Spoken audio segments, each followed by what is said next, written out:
And we're back at the ACC kickoff in Charlotte. The Cal Bears have come through for the first time. Have to admit, kind of exciting to have these two teams from the West Coast, from the Bay Area, San Francisco, Cal, and Stanford, both here today. Different culture, different types of kids, obviously very smart kids going to those two schools. Cal, under Coach Justin Wilcox, going into his 8th year. He's 36 and 43, 6 and 7 last season. They lost to Texas Tech in the Independence Bowl. They had to win their last 3 games to become bowl eligible. And because they won those last 3, it's given this team some confidence going into this season.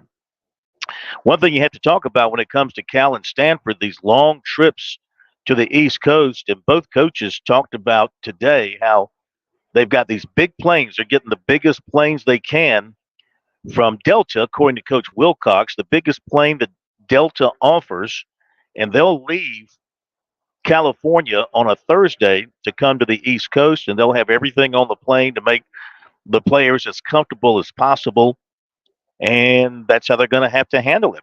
They've got 4 trips to the East, Cal does: Auburn, Florida State, Pittsburgh, and Wake Forest. Their last winning season was 2019, so they're hungry for a winning season out at Cal. They averaged 30 points per game last season and 173 yards rushing last season. So they ran the ball well, but they allowed 33 points per game. Their quarterback is Fernando Mendoza, 1,700 yards, 14 touchdowns, 10 interceptions. He is the penciled in starter, but he'll be challenged by a transfer, Chandler Rogers, who's coming in to compete for the job as well. Cal has an outstanding running back in Jaden Ott, who is a cousin of former Clemson quarterback and now Florida State quarterback DJ Uiagalelei.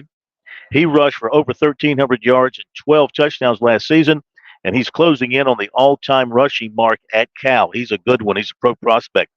Top returning receiver in terms of yards is Tron Grizel. He had over 900 yards and 15 touchdowns a year ago. So he's a very good one.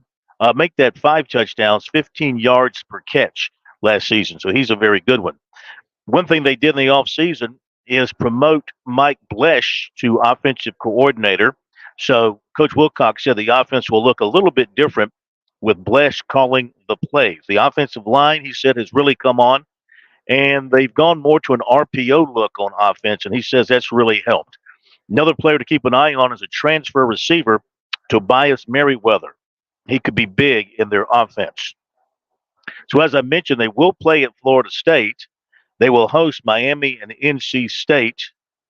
One thing that those players from Cal talked about was their locker room culture. They feel like they are a very tight, family-oriented group, and that's why they held together last season and won the last 3 games to make it to a bowl game, and they're counting on that carrying over to this season. With what they've got coming back, and Mendoza, who was a freshman last year, more developed at quarterback, I think this Cal team is going to have a chance to be a little bit over the 500 mark this coming season, and of course having a chance to go back to a bowl game.